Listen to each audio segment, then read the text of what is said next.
What is good, YouTube?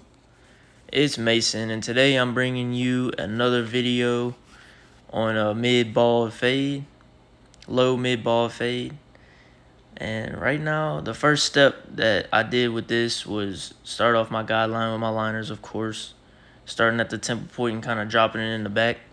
And now I'm taking my gamma ergos, and the blade is all the way open, and I'm making my first guideline. So I'm continuing to stay consistent with each stroke, making about a 1/2 inch guide from where the initial guideline was, and now I'm just working that line out. I'm slowly closing the lever as I continue to fade out, so that bottom line, that line of demarcation, goes away and blends out.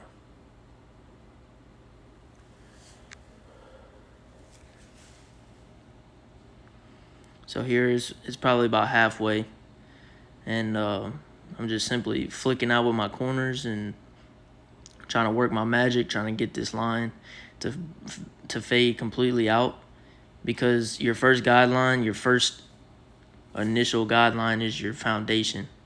And I always like to preach that if you have a bad foundation for a house, it's going to crumble. So you want to use that same mindset with the haircut.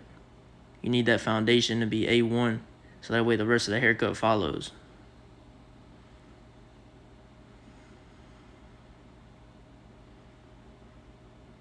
So I'm just continuing to bump out this line right here and working this thing, doing this thing.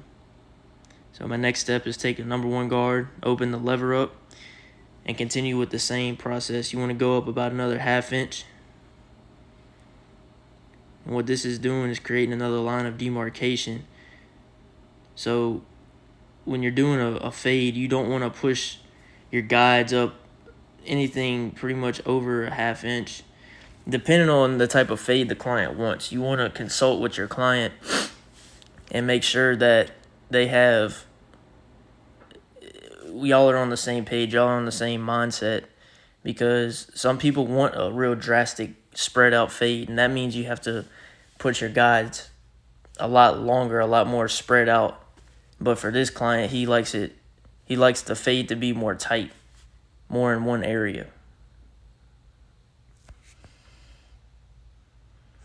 So here with my guards, I like to do open, halfway, and then closed.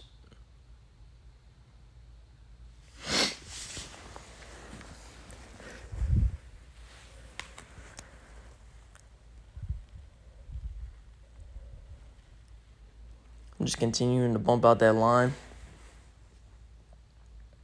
So here, I'm about to knock out the bottom line from the 1 guard. A lot of times, this is the 0 guard. A lot of times, the bottom line from no guard, open blade to a number 1, it doesn't always fade out completely. So this is where the 0 guard comes into play. It's just another tool in your arsenal.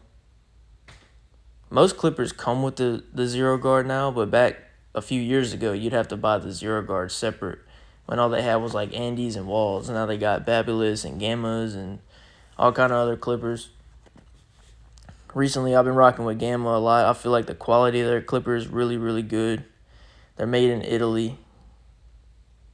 They're just a really nice clipper. They last a long time. The charge time's good. The blades on them are really sharp. You really don't even have to 0 gap them, but I like to set them just a little closer than what they come from out the factory. Now here I took off that 0 guard and I started bumping out the line that was left over from the no guard, the guideline. And it's pretty much faded out now. And guys, like I was saying, I only do half of the head just to keep the video shorter, because I mean, if I did the whole head, it could be a 30-minute video, and I don't really know if anybody wants to sit there and watch a haircut for 30 minutes. But if y'all do, just comment below and let me know if y'all want to see the whole entire haircut process, and I will show you. I don't have a problem doing that at all. Just let me know what y'all think.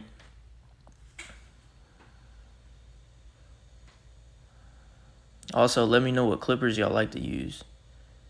If y'all have something in mind that I don't know about, there's something out there that I don't know about, comment below and let me know what's out there, what's popping.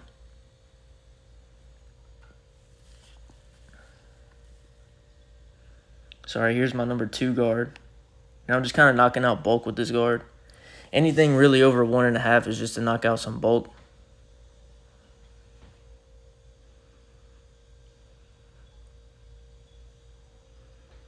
And here's my 1.5. That's to blend the 1 into the 2.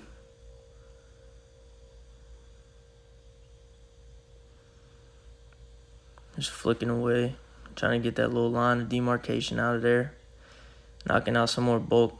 And when you see little patches like that, some people may not be able to see it, but if you're a barber and you cut hair, you know what I'm talking about. Those little thick patches of hair where I'm going over that line of demarcation in the middle of his head.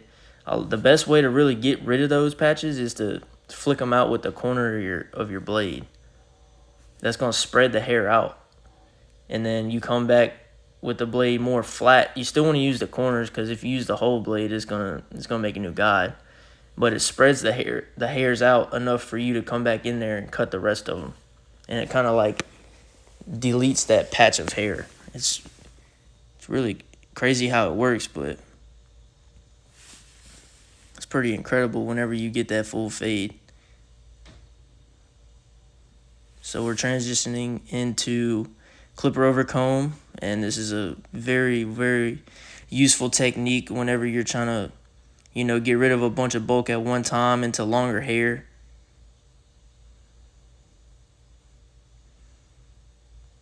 Seems like styles nowadays are a lot of hair on top and, low to mid fades on the bottom, real tight fades. So you got to get this technique down. All I'm doing is putting the comb in the hair and just kind of, as I'm going up with the comb, I'm pulling out and just swiping with the clipper.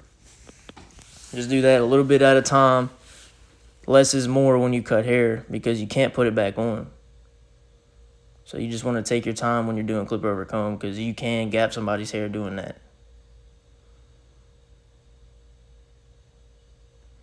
And like I said, guys, I'm going to be dropping these full-length videos every Tuesday around 6 or 7 o'clock. But to fill in the gaps between the weeks, I'm going to be dropping more shorts. Just final product clips and clipper reviews, that kind of thing. I just bought some new absolute hitters, the Gamma absolute hitters, because I dropped those, the gold ones that you're seeing now, a few days ago. And the blades are kind of messed up on them and the screw is stripped. So I'm going to have to, with that being said, I had to get some new ones because I don't want my clippers to be biting anybody's skin. So I went and bought some new ones, and I'm going to be doing a review, like an unboxing video and a review on the Gamma Absolute Hitter liners, trimmers. And I'm just keeping his hairline natural. Not pushing into it any at all. And this kind of haircut, he likes the top to be long and kind of curly. He's got curly hair, so we're just going to trim it up a little bit. We're not doing too much on top. Just mainly focused on the fade here. I feel like the long hair into the fade, the most important part of the haircut is the fade.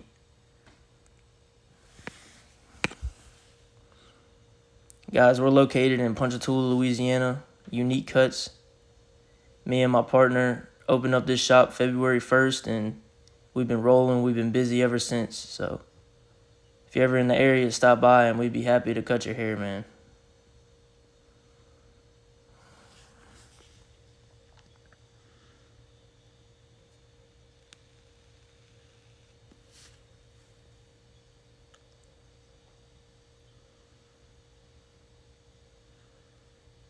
Everything is consistent.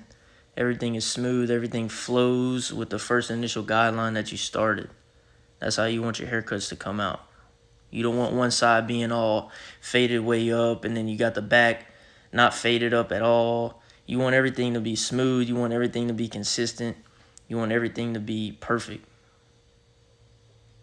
We're perfectionists. Barbers are perfectionists.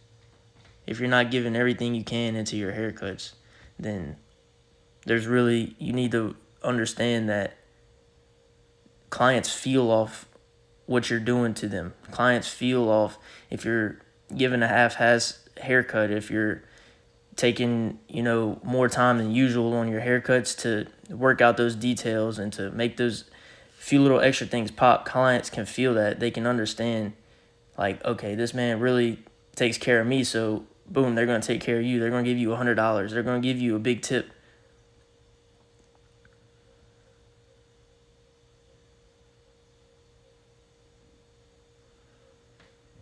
So I'm just going through the top of his hair and trimming it up, taking off like a half an inch, just pulling it straight from the scalp, 90 degrees.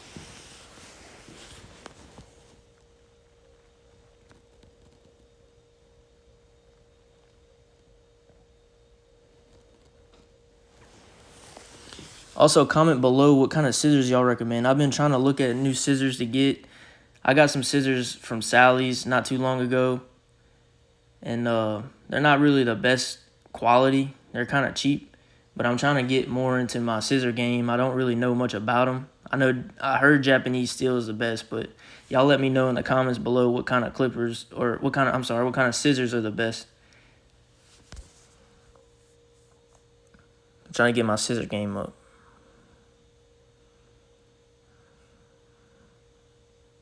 Because if you can fade and you can cut the top with scissors, oh man, nothing can stop you. Nothing can stop you. People look for that. Some people can only fade and they can't use scissors. Some people can only use scissors and can't fade with clippers. Now, when you have both of those combined, it's a force to be reckoned with. It causes more of a demand for your product. Creates more of a demand for your product.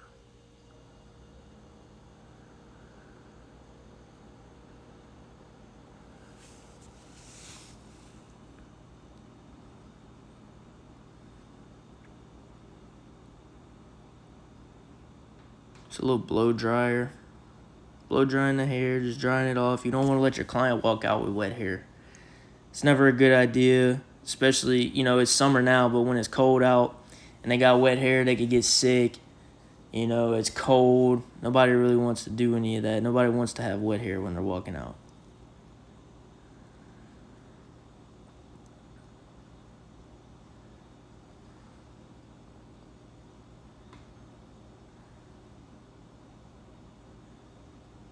Just continuing to finish blow drying.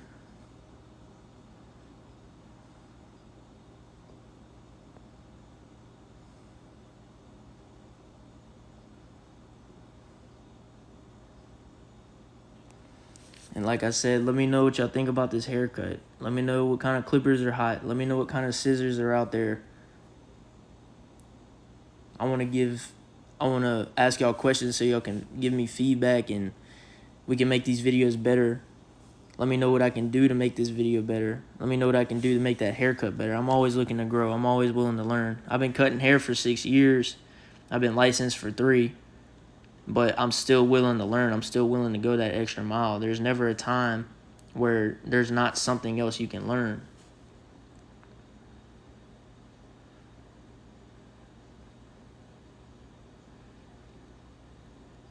But yeah, guys, this is the final product. After it's styled up and everything, just let me know what y'all think. All right, YouTube, peace.